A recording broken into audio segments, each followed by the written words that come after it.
नमस्कार दोस्तों। जीवन पथिक के इस अंक में आप सभी का स्वागत है। मित्रों, आइए एक बार फिर मिलें अपने विद्वान डॉक्टर गौतम चटर्जी से, जो हमसे जुड़ते हैं वाराणसी से। गौतम जी, इस अंक में आपका स्वागत है। नमस्कार मेनका जी। आपका अभिनंदन। इस कार्यक्रम के लिए शुभकामनाएं। धन्यवाद।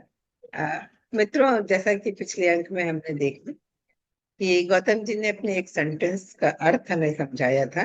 ओनली गुड थिंग्स रिमेन, यानी अच्छाइयाँ क्यों रह जाती हैं, या इसको इन्होंने कैसे अवतरण किया।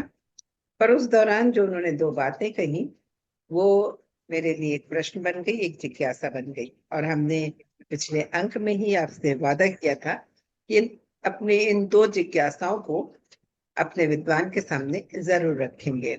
गौतम जी, अपने पिछले अंक में अपने बातचीत के दौरान समझाते हुए एक चीज कही थी कि पहली बात ये कि सुख मैं नहीं मानता, क्योंकि सुख होता ही नहीं है, वो दुख होता है। उसको आप प्रिंटिंग मिस्टेक मानते हैं।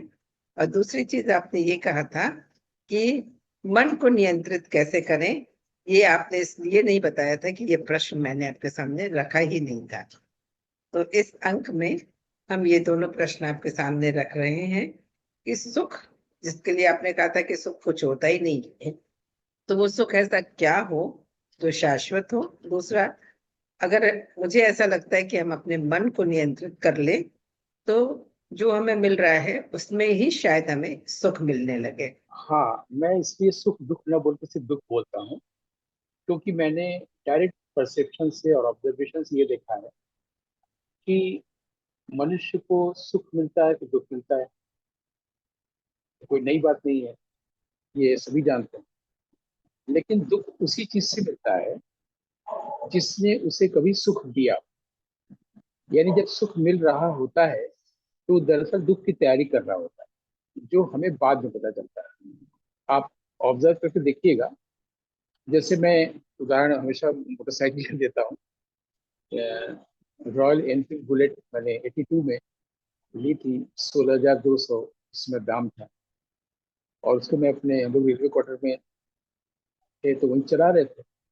दुकानदार ने कहा था कि इसको आप शुरू में खूब चलाइए रवा होने के लिए। तो मुझे बहुत सुख मिल रहा था, क्योंकि वो बहुत बैलेंस गाड़ी है। आप जानती होंगी रॉयल एनफील्ड बुलेट। तब उस वक्त का जो रॉयल एनफील्ड बुलेट होता था तो उसकी आवाज की भी एक गरिमा होती थी, और उसकी सीट वगैरह भी आज की तरह नहीं है।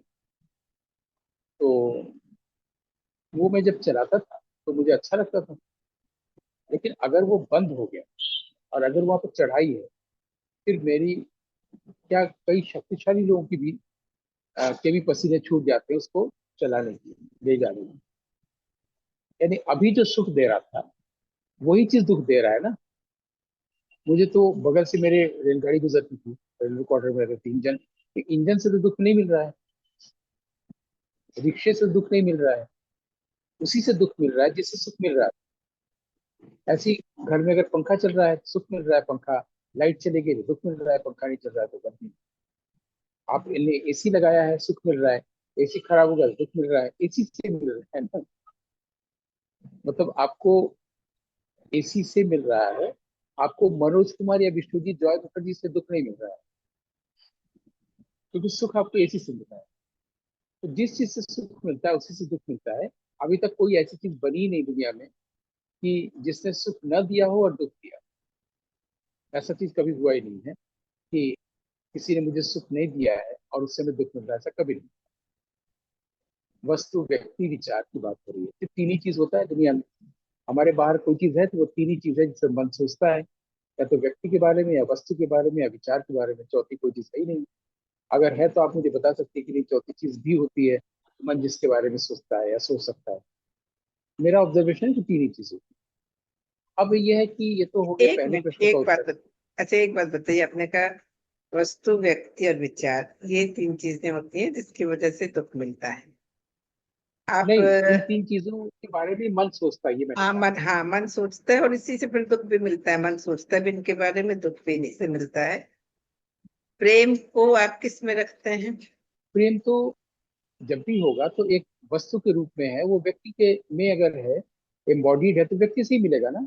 प्रेम अगर एक वस्तु है तो एक वृक्ष में है, एक चिड़िया में है, तो हमेशा एम्बॉडीड होगा ना, एक इमोशन या सेंटिमेंट, एक भाव है ना, भाव दशा है या एक मेंटल स्टेट है। लेकिन जब भी आपको बाहर से मिल रहा है तो वो हमेशा व्यक्ति, वस्तु या विचार के रूप में ही रहेगा। आप प्रेम के बारे में सोचेंगे तो विचार हो गया, आप प्रेम अगर किसी पत्ती या फूल में देखेंगे तो वस्तु हो गया, किसी व्यक्ति में है तो व्यक्ति हो गया। चौथी कोई चीज होती नहीं है बाहर के वस्तु जगत में, या चौथी कोई चीज नहीं होती है जिस पर मन सोच सके। मन या थॉट एक ही चीज है, सोचना इन तीन चीजों के अलावा चौथी किसी चीज का आज तक हुआ ही नहीं है, ये मैं कह रहा हूँ। ठीक है। और पहली बात तो प्रेम एक अलग विषय है। प्रेम जब भी होगा तो वहां पर हमेशा आनंद होगा, कभी भी सुख नहीं। आनंद का सुख होगा, लेकिन सुख दुख वाला जो सुख होता है वो कभी नहीं होगा। क्योंकि प्रेम में दुख तब मिलता है जब आप प्रेम करने जाते हैं या आप प्रेम पाने जाते हैं। प्रेम करने और पाने की चीज ही नहीं है। प्रेम एक घटना है जो घटता है, क्योंकि व्यक्ति स्वयं प्रेम होता है। जब उसमें कर्ता भाव आता है कि मैं प्रेम करूंगा या मैं प्रेम पाऊंगा, तो वो सुख की तरफ जाता है, इसे दुख मिलता है। सीधा सीधा साइंस है। इसको इन जनरल हम लोग गुरजेफ की भाषा में कह सकते हैं कि कोई भी चीज होती ही नहीं है, हर चीजें घटती हैं। हम प्रेम नहीं करते, हम घृणा नहीं करते, हम ईर्ष्या नहीं करते, चीजें घटती हैं। ये गुरजेफ कहा करते हैं। गुरजेफ एक रशियन फिलोसोफर थे जो बाद में हिमालयन वैली में रहने लगे थे, तिब्बत में। तो गुरजेफ के शिष्य भी थे आउसपेंसकी। तो गुरजेफ के बारे में भी कोई पढ़ना चाहे पढ़ सकता है। गुरजेफ कहते थे कि हम कुछ नहीं करते, चीजें घट, या हमारे राज कपूर कहते थे प्रेम किया नहीं जाता हो जाता है। तो प्रेम के प्रसंग में भी यही कहेंगे कि प्रेम कभी भी दुख नहीं दे सकता।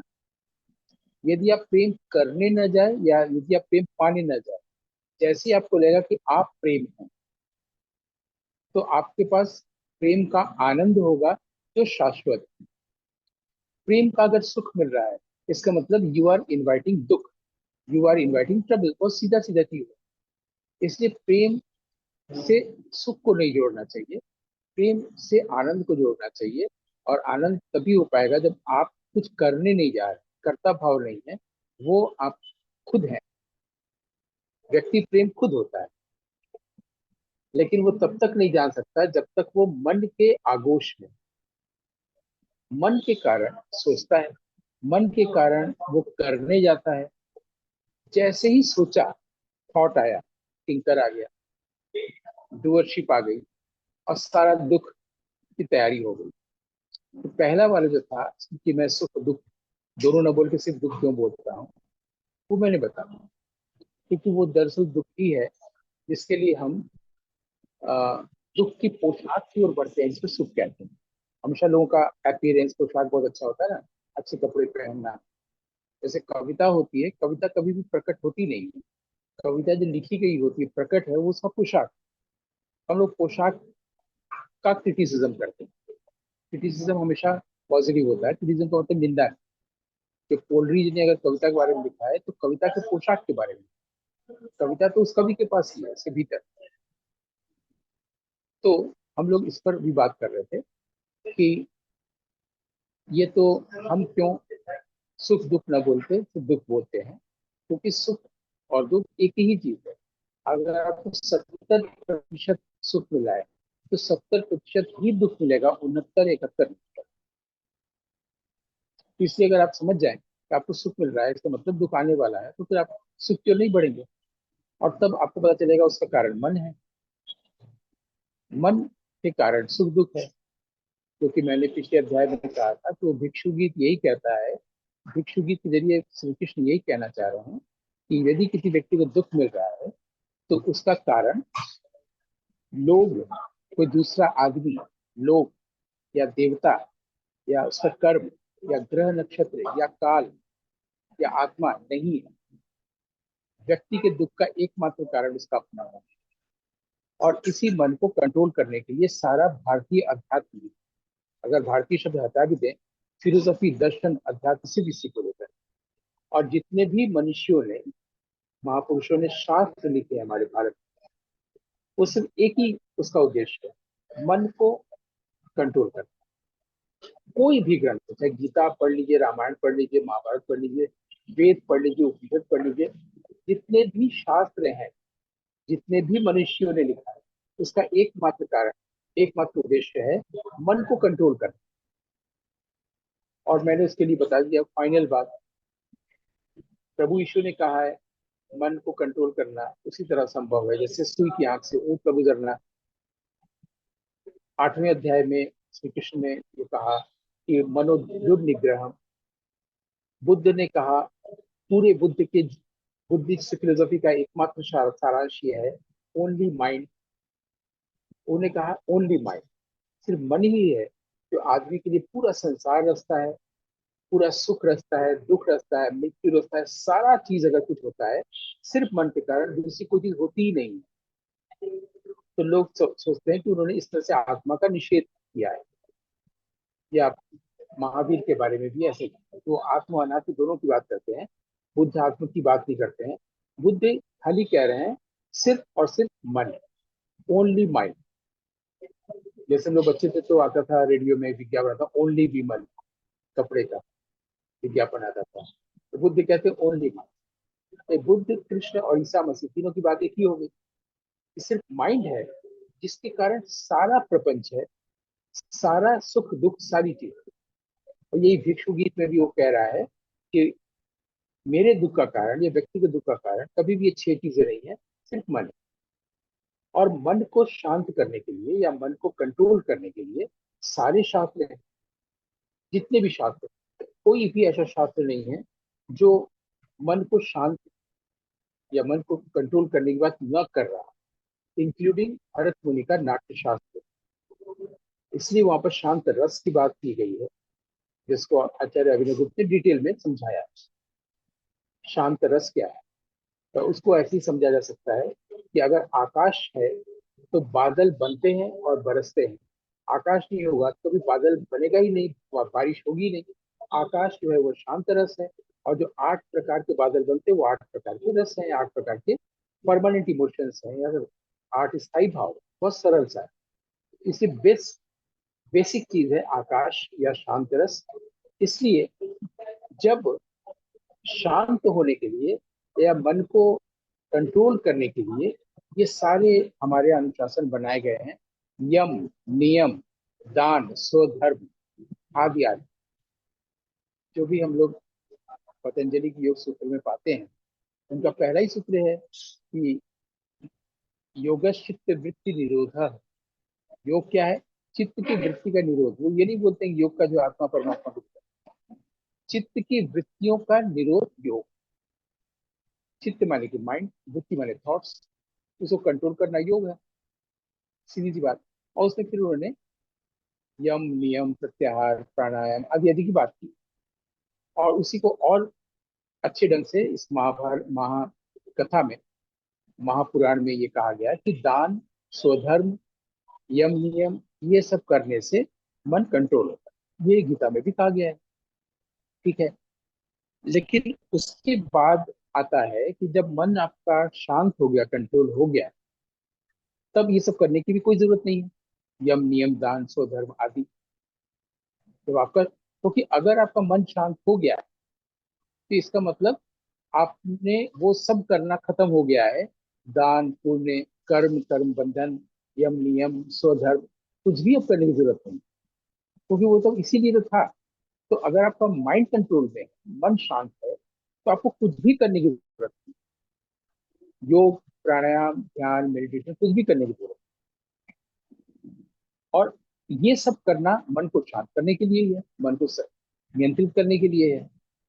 और मैंने पिछले अंक में ये समस्या उठाई थी कि मन को नियंत्रित करने के लिए, शांत करने के लिए आप जो भी स्टेप उठाते हैं वो मन द्वारा ही उठाते हैं, उससे कोई फायदा नहीं।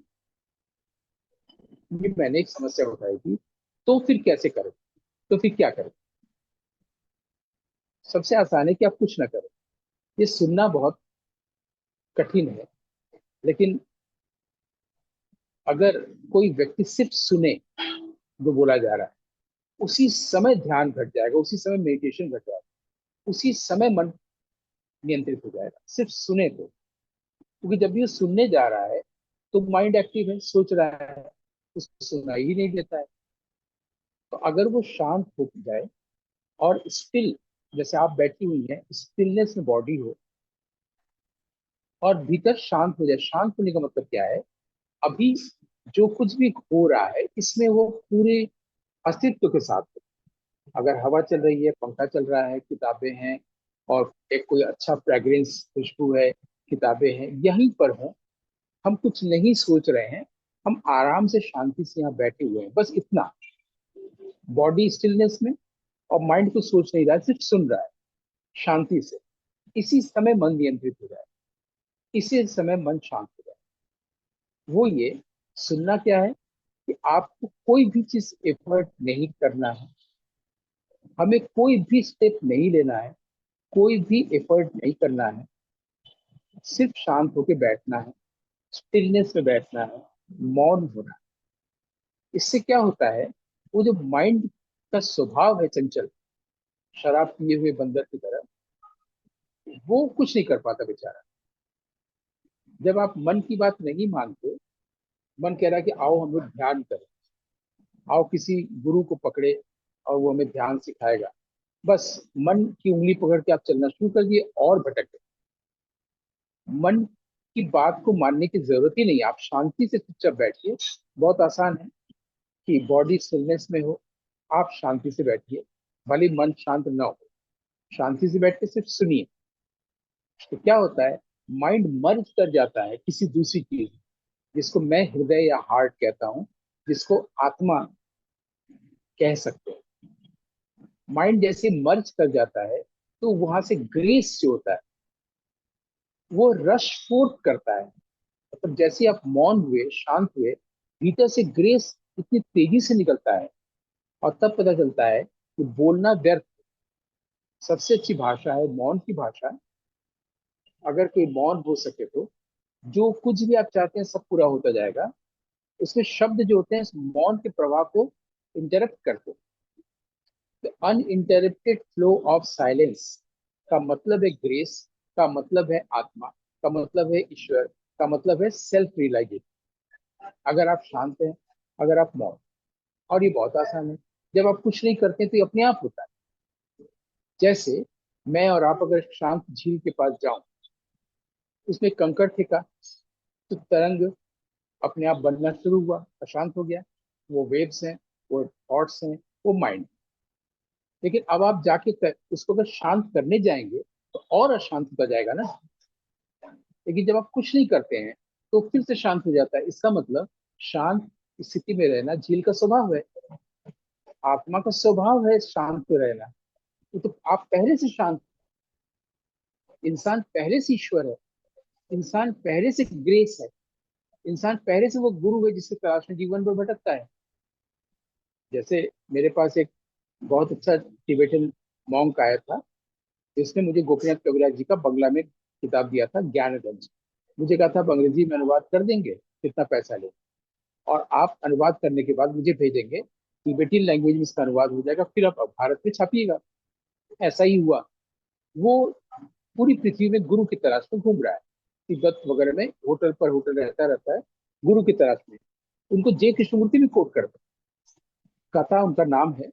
मैंने उनको कई बार कहा, जो गुरु की तलाश है, सत्य की खोज है, वो आपके भीतर जो गुरु है, सत्य है, वो उसके कारण है। अगर आपको बाहर मिल भी जाएगा तो वो वही गुरु होगा जो आपके भीतर है, जो उस रूप में आया है। वो फिर आपको भीतर की ओर ही भेजेगा।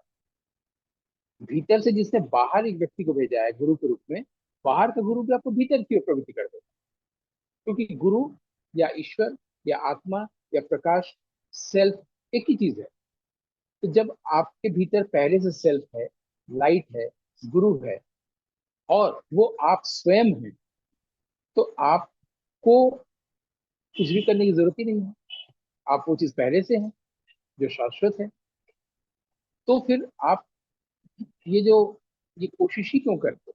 कोशिश ही होती है ये, अगर हम पहले से ईश्वर हैं, सत्य हैं, तो हम जानते क्यों नहीं, हमें पता क्यों नहीं? क्योंकि माइंड ने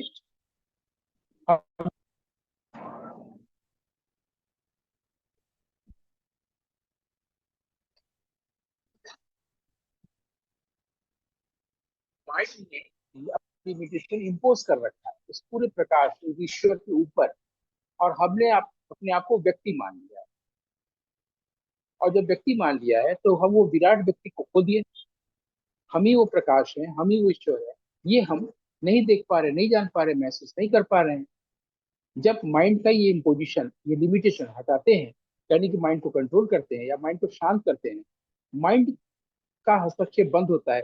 जो हम है, झील पहले से ही शांत है, पहले से ही हम वो सेल्फ है, आत्मा है, कुछ करने की जरूरत ही नहीं है।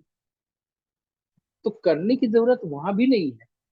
जब अगर हम इसको जान गए हैं कि जो हृदय है, जो आत्मा है, जो सेल्फ है, पहले से शांत है, हम उसी में रहें, कुछ न करें, सिर्फ मौन रहे, शांत रहे, तो माइंड एक्टिव ही नहीं हो पाएगा और अपना लिमिटेशन इम्पोज ही नहीं कर पाएगा। क्योंकि होता क्या है, माइंड जब लिमिटेशन इम्पोज करता है तो हम स्टूडियो में बैठे होते हैं और प्रोजेक्ट करते हैं कि हम जबलपुर में है, कहीं बैठे हैं, वहां जाकर पूछते हैं कि मैं स्टूडियो में कैसे जा सकता हूँ, उसे कितने रास्ते हैं, कौन सा रास्ता मुझे सूट करेगा, कौन सा मेडिटेशन का मेथड हमको अच्छा लगेगा, कृपया कोई गुरु बताए, क्योंकि मैं स्टूडियो में ही बैठा हुआ हूँ, मैं जबलपुर में हूँ ही नहीं।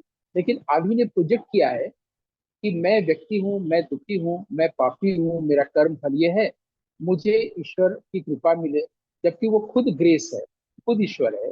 उसने प्रोजेक्ट किया है, अब वो वहां से यहाँ तक आने के लिए सारी जद्दोजहद पूरे जीवन भर करता है, जिसको आध्यात्मिक जीवन कहता है। ये जद्दोजहद की जरूरत ही नहीं है। वो कुछ न करे, शांत बैठे थोड़ी देर, मौन रहे, ना बोले, और अगर कोई कुछ बोल रहा है तो उसको सिर्फ सुने, बिना माइंड को अप्लाई किए, बिना सोचे सुने। और वो तभी कर सकता है जब वो प्रेजेंट नाउ में है, प्रेजेंट मोमेंट में है। प्रेजेंट मोमेंट में किसी के प्रेजेंस को अगर वो फील कर रहा है तो उसको कोई शास्त्र पढ़ने की जरूरत नहीं। जब वो मन ही शांत हो गया है तो सारा शास्त्र पढ़ना हो गया है। जिस व्यक्ति का मन हमेशा शांत है वो शास्त्रज्ञ है, उसने दुनिया का सारा शास्त्र पढ़ लिया। उसे कबीर को वेद पढ़ने की जरूरत नहीं, बुद्ध को वेद पढ़ने की जरूरत नहीं, रैदास को या गोरख को वेद उपनिषद पढ़ने की जरूरत नहीं महसूस हुई।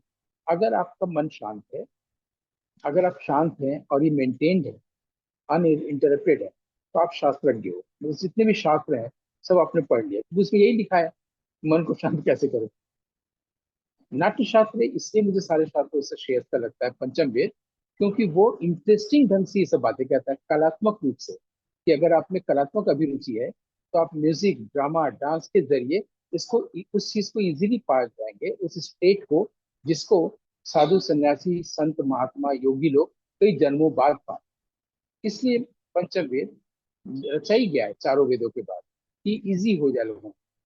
उससे भी इजीएस्ट चीज हमने अभी बताई कि अगर आप शांत चुपचाप बैठे हैं, अच्छे से, मूड अच्छा है, शरीर में कोई दर्द नहीं है, कुछ भी नहीं है, क्योंकि मन में दर्द होगा तो शरीर में, शरीर मन का स्थूल रूप है, मन शरीर का ही सूक्ष्म रूप है। और हम मन है, न शरीर है, न अहंकार है, न इंटेलेक्ट है, हम तो शांतिशील है, जिसको हम आत्मा कहें, चाहे सेल्फ कहें, पहले से ही हम वहीं पर है। हमको प्रोजेक्ट करके जद्दोजहद करने की जरूरत ही नहीं। इतनी सरल सी छोटी सी सिंपल सी बात, मन को कंट्रोल करने। लेकिन अगर आप मन को कंट्रोल करने के लिए कोई भी स्टेप लेंगे, वो मन का स्टेप होगा, क्योंकि आप जो है मन है, जो कि आप नहीं है। आपका रियल स्टेट है कि आप आत्मा है, आप ब्रह्म है।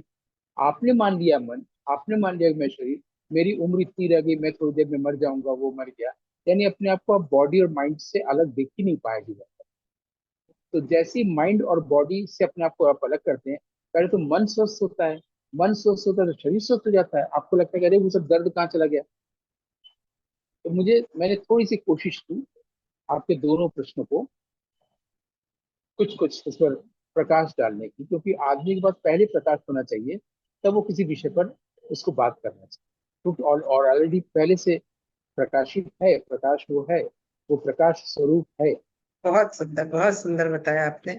और सचमुच एक पल को मुझे भी लगा आपको सुनते सुनते कि जैसे हम मन से कहीं मुक्त हो गए हैं और प्रेजेंट नाउ में हैं। और मुझे ऐसा लगता है कि अगर हमारे दर्शक मित्र भी इस एपिसोड को इतने ही मनोयोग से सुनेंगे तो उन्हें भी ये मन से मुक्ति मिलेगी और वो भी एक शांत झील जैसे होंगे। गौतम जी, मन तो बहुत कुछ कर रहा है आपसे पूछने का, मन से मुक्त होने के बाद भी, कि ये सब आपने कैसे अचीव कर लिया, कितनी आसानी से आप कहते हैं और वो सामने दिखता है कि आपने अचीव किया है। तो आज के इतने सुंदर एपिसोड के लिए, इतने रोचक एपिसोड के लिए आपका हमारी तरफ से और हमारे दर्शक मित्रों की तरफ से बहुत बहुत धन्यवाद। तो आज के अंक का सार यही रहा कि मन को शांत करने की या मन को नियंत्रित करने के लिए कोई कदम मत उठाइए, मन से ही मुक्त हो जाइए। आप जो व्यक्ति मान चुके हैं अपने आप को, उससे ही मुक्त हो जाइए, आराम से रहिए। ये ट्रस्ट है और गारंटी है, दुख कभी भी प्रवेश नहीं करेगी जीवन में। बिल्कुल। बहुत बिल्कुल, बहुत धन्यवाद। आपके चेहरे पे वो उस प्रकाश का ऑरा दिखता है, जो आप कहते हैं वो आपके चेहरे पे भी दिखता है। Thank you so much. Anand.